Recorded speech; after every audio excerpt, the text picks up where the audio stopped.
The rainy encounter. The rain hammered against the pavement like 1,000 drum beats as Rebecca Martinez hurried down Fifth Avenue, her worn sneakers splashing through puddles. She clutched her threadbare coat tighter, shielding the small bag of groceries she'd just bought with her last $20. Most people rushed past the huddled figure in the alley, their umbrellas creating a colorful blur of indifference, but Rebecca wasn't most people. She stopped.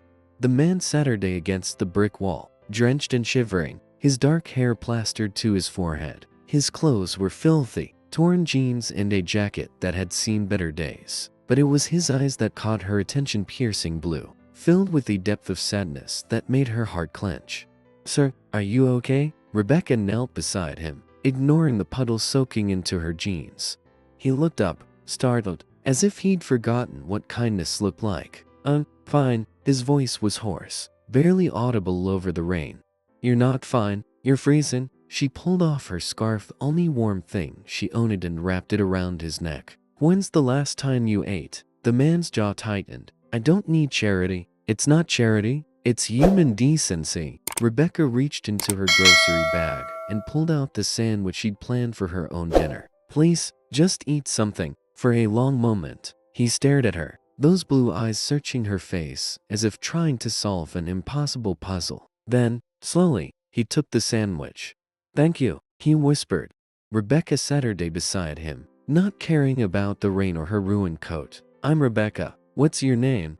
Another pause. "Jason." "Well, Jason, I live about 3 blocks from here. It's not much, just a tiny studio apartment, but it's dry and warm. You can clean up, rest for a bit. No strings attached." Jason's eyes widened. "You're inviting a stranger to your home?" "Everyone's a stranger until they're not." She smiled, that genuine warmth that had gotten her hurt so many times before. "Come on, before we both catch pneumonia." What Rebecca didn't know, couldn't possibly know, was that Jason Hendrix, the man shivering beside her in a dirty alley, was the CEO of Hendrix Global, a multinational corporation worth billions.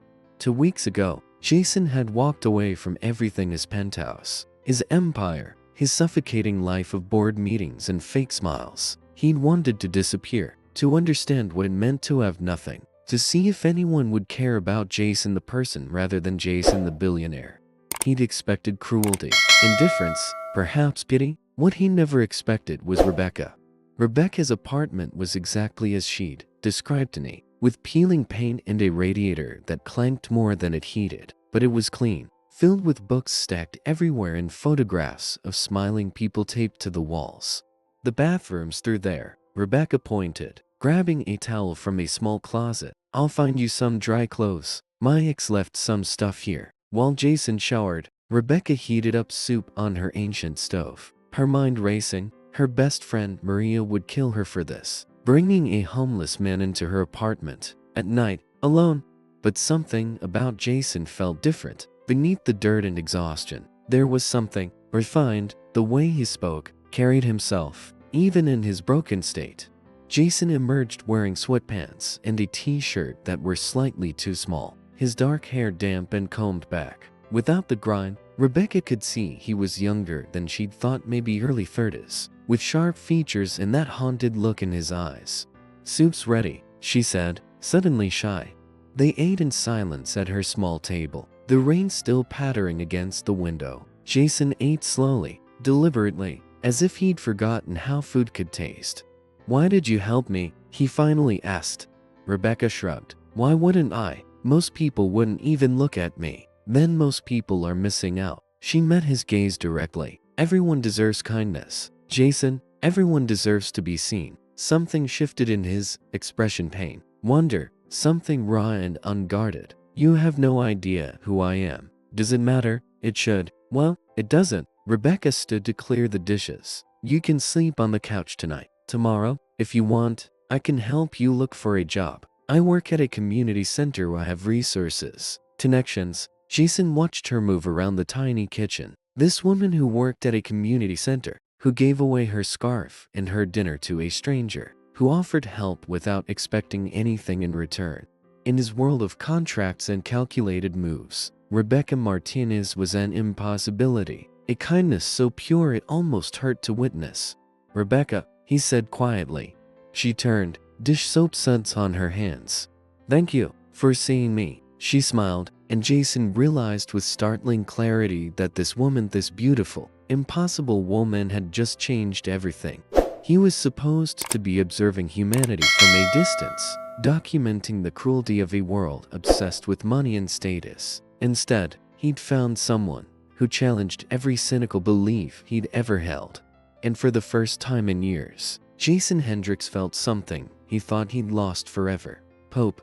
But with hope came a terrible complication, because the longer he stayed in Rebecca's world, the harder it would be to tell her the truth. And when she inevitably discovered who he really was, would she see it as the ultimate betrayal?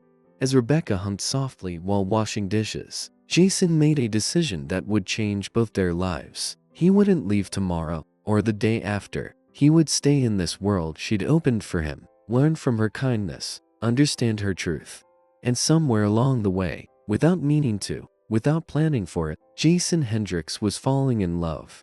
The truth between worlds. 3 weeks later, Rebecca's life had transformed in ways she never anticipated. Jason had stayed. What started as one night became 2, then a week, then something neither of them could define. He slept on her couch, helped around the apartment, and found work at a construction site elaborate that left him exhausted and sore but strangely satisfied. Rebecca watched him change. The haunted look in his eyes softened. He smiled more, laughed at her terrible jokes. And somewhere between sharing morning coffee and late-night conversations, something had shifted between them. "You don't have to do this," Rebecca said, watching Jason fix her leaky faucet with tools he'd bought from his construction wages. "I can call a plumber." "With what money?" Jason glanced at her, one eyebrow raised. "I've seen your budget spreadsheet." "Rebecca, you barely make rent." She blushed. "It's not that bad. You eat ramen 6 nights a week. Ramen is delicious. Ramen is 3 cents a packet." He tightened the faucet with more force than necessary, frustrated by how little she kept for herself, how much she gave to everyone else. The community center where Rebecca worked was struggling. Jason had visited last week and saw the crumbling building, the outdated computers, the dedicated staff trying to help hundreds of people with almost no resources. He'd wanted to write a check immediately anonymously, of course, purchase new equipment, renovate the space, fund programs for years. But he couldn't, not without exposing everything. Jason stood, testing the faucet. Water flowed smoothly, no drips, good as new. Rebecca hugged him impulsively, and Jason frowned, overwhelmed by her warmth, her simple joy over a fixed faucet. How long since anyone had hugged him for something so small, so genuine? "You're amazing," she murmured against his chest. "I'm really not," Jason said softly, his arms finally wrapping around her. "Rebecca, there's something I need to." Her phone rang. She pulled back reluctantly, checking the screen. "It's work. Sorry, 1 second." She answered, her expression shifting from happy to concerned. "What? When? Okay, I'll be right there." "What's wrong?" "The community center. There's been a flood in the basement. All our files, records, everything, it's ruined." Rebecca grabbed her jacket, fighting tears. Those were intake forms for families, job applications, kids' art projects, 3 years of work. "Jason, I'll come with you." They arrived to chaos. Staff and volunteers frantically tried to salvage waterlogged papers while a janitor worked on the burst pipe. The director, an older woman named Carol, looked devastated.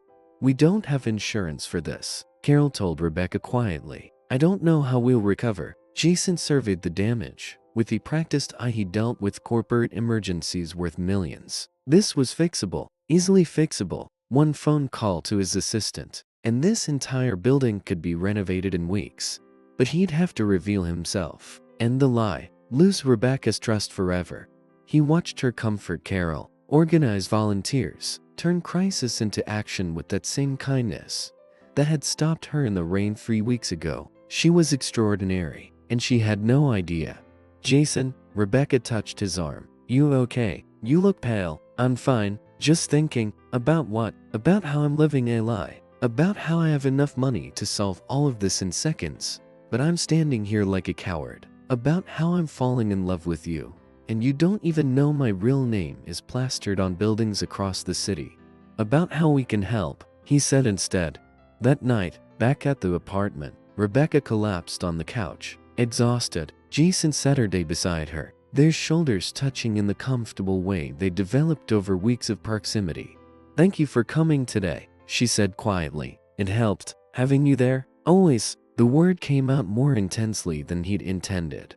Rebecca looked at him, really looked at him, and Jason saw the moment everything shifted. The air between them charged with something undeniable. "Jason," she whispered, "what are we doing?" "I don't know. Do you want to figure it out?" More than anything, she leaned in, and Jason met her halfway, their lips touching in a kiss that felt like coming home and jumping off a cliff simultaneously. Rebecca tasted like hope and coffee, and everything good he'd thought was lost to him forever. When they finally pulled apart, both breathing hard, Jason knew he was completely, irrevocably lost.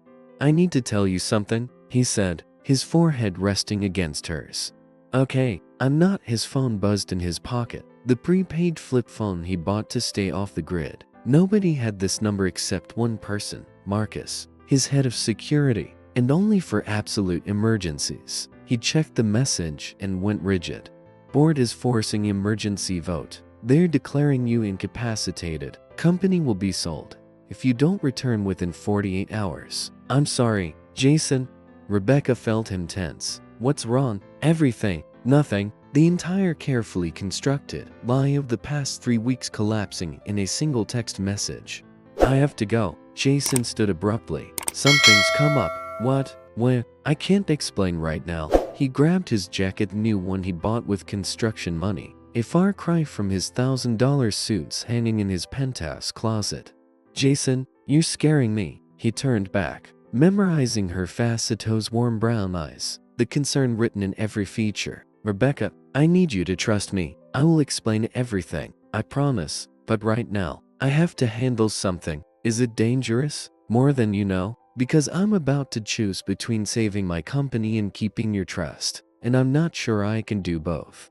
"I'll be back," he said instead, "tomorrow, and I'll tell you everything." He kissed her forehead and left before she could ask more questions, before he could see the hurt in her eyes, before he completely lost his nerve. Outside, Jason made a call on his real phone, one that had been turned off for 3 weeks. "Marcus, it's me. Send a car tow." He rattled off Rebecca's address. "And prepare the board. I'm coming back. Thank God. I'll have everything ready. And Marcus, I need full background on a woman named Rebecca Martinez." Everything. Quietly, he hated himself for saying it, hated that he was already falling back into his old patterns. Investigate, verify, protect yourself. But he'd learned in business that trust was a luxury he couldn't afford. Even as every cell in his body screamed that Rebecca was different, that she was real, that investigating her was the beginning of the end. The black SUV arrived within minutes. Jason climbed in, watching Rebecca's building disappear in the rearview mirror. In 48 hours, he would save his company, and then he would return to Rebecca and tell her everything: who he was, what he'd done, why he'd lied. He would make her understand, or he would lose the only real thing he'd ever found in his entire privileged, hollow life. What Jason didn't know was that Rebecca was already Googling Jason construction worker on her laptop, a gnawing worry in her gut. And what neither of them knew was that tomorrow morning, a photo would appear in the business section of every major newspaper. Missing billionaire Jason Hendrix spotted alive as CEO returns to save company from hostile takeover. The truth was coming, and it would change everything.